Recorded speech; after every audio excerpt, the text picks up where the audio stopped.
What that means in plain English, folks, is short-term momentum is stronger than long-term momentum. The one comment Don made is the O'Neill system, the CANSLIM system. He said doesn't always work. Well, sometimes in choppy markets, sideways markets, it doesn't work, but it always works in a deep correction or especially a bear market. Dan, that picture that's on the screen right now is the S&P 500. And if you didn't listen to any of the naysayers and just followed this, you'd be pretty happy, especially if you follow, like we do, the O'Neill principles of investing. Number one is the M in market. As the market came off, we trimmed our positions. When we got below this black line, the 200-day moving average, we trimmed even more. When we got more than 2 ATR below there, that's average true range. Let's just say it's a signal at a very risky market. But we only had one further day down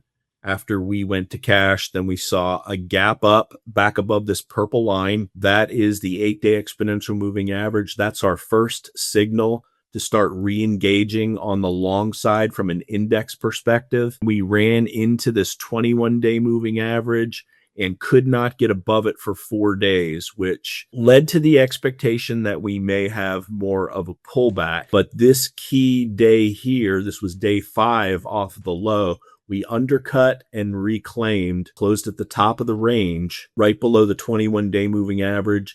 The next day, let's start calling the actual dates. The day 6 follow-through day on April 8th, the market, the S&P 500 was up 2.51% above average volume, cleared the 8-day, cleared the 21-day, cleared the 50-day by the close. That was our signal to start putting the pedal down. And you can see what the market has done since then. This follow-through day concept of O'Neill's is golden. Doesn't always work, but you're out quickly if it doesn't work. And if it does work and you start engaging long in the indexes and in leading stocks, well, you can see what the results are. We haven't had a pullback that has broken below our quickest moving average that we track. That's the 8-day exponential. We bounced right off of it on April 23rd. We pulled back very tightly on April 28th, April 29th, and April 30th. We had a slingshot off of that level. Now today on May 1st, a gap up, and the gap is holding so far, and these are all-time highs. Following the principles that we follow, once again, got us out of the way when things are risky. We absolutely lagged off the bottom. That's just part of the process, because when we go to cash, we're waiting for a signal to re-engage for the risky market to start being a healthy market again. We discussed the signals every night on video, talked about how we re-engaged, and now we're just trailing our stops above, following what the market's doing. We had a bit of a shake on our portfolios on Tuesday. It was some negative fundamental data about OpenAI, one of the biggest AI platforms, and the entire AI complex, from fiber optics to memory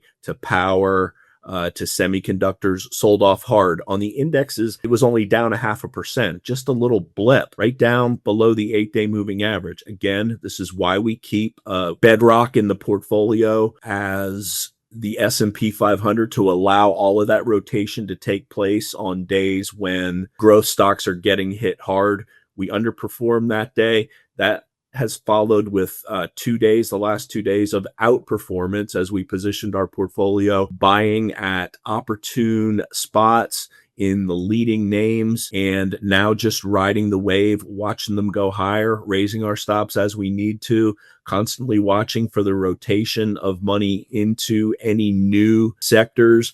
But really the important thing and the reason for this move higher on 430 was after the close on 429, 4 of the Mag 7 came out with earnings after the close. And although the earnings results and the reaction to them was different, all of them reinforced their massive multi-billion investment plans into CapEx to support their business models. Completely flipped what happened on Tuesday on its head. The entire AI complex was up strongly on 430, following through to the upside today. And we are just in ride the wave mode, Dan. Not arguing with what the market's doing, not watching the headlines, not listening to the fear mongers in the mainstream media talking about how terrible everything is worldwide and in the country because they've got an ideology that is not in sync with what's actually going on in the overall market. So you're the man that says price is truth, no exceptions. That's rule number one for us at Revere. And now we're just getting out of the way and letting the leaders that we're engaged in work their way higher. Can I make a few comments? No, I'm just dying to jump in, but I didn't want to interrupt. Well, first of all, the other thing I'd like to for the listeners to look at is on that chart, if you can see it. Hopefully you're watching this on a computer screen or TV. But the moving averages are also stacked. Are they not, Don? Perfectly stacked. Yeah, perfectly 8 above the 21, above the 50, above the 200. And so what that means in plain English, folks, is short-term momentum is stronger than long-term momentum. So right now, the short term says the market wants to move higher. Now, if those the top line, which is the 8 exponential, that kind of pink, and the next one's the green, the 21X. If those start to flatten out or roll over, that tells you it's starting to wane and you may want to keep your antennas up and get more defensive. Now, the other thing, the one comment Don made is the O'Neill system, the CANSLIM system. He said doesn't always work. Sometimes in choppy markets, sideways markets, it doesn't work, but it always works in a deep correction or especially a bear market. You will not lose 35% or 25% or even 20. Okay? You will not get crushed. You may go down single teens, but you're not going to get crushed, especially the way that Don does it, because half the portfolios, the CANSLIM methodology, and he developed an in-house proprietary stuff for the other half of the portfolio using the S&P because there is big sector rotations. You know, Neil always says you want to buy high and sell higher, not buy low and sell high. Remember this, folks. PEs are earned. So if a stock has a really low PE, that's junk off the bottom. That's bottom fishing. And it may take 2 or 3 years before the market recognizes, hey, this stock's coming back. And you don't know that in advance. On the same note, high beta stocks, once they start to correct, the leading stocks, they lead on the way up. But what Wall Street doesn't tell, that's why by definition they call them leading stocks.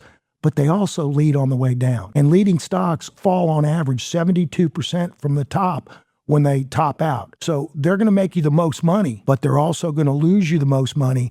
And that's why you have to have a sell discipline. And you have to have a buy discipline to get back in, like Don said. Once you break the 200, that's where all the bear markets occurred. That's just the way the math works. So we got really defensive.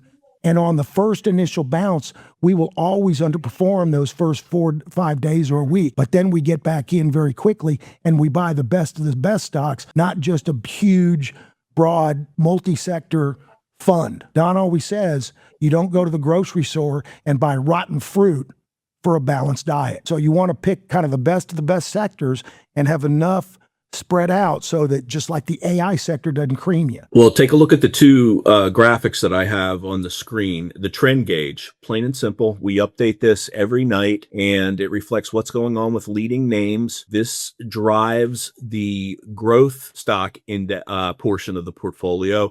And then the other half of the portfolio, the S&P 500 and various indexes, small cap, NASDAQ 100, we track those short-term, medium-term, and long-term. And that's what dictates our exposure on the index side. And right now, you can see we've got what we love to call the coveted 4 green arrows. And this is the signal to get back into the market off of the lows. Giddy up. That's what we did.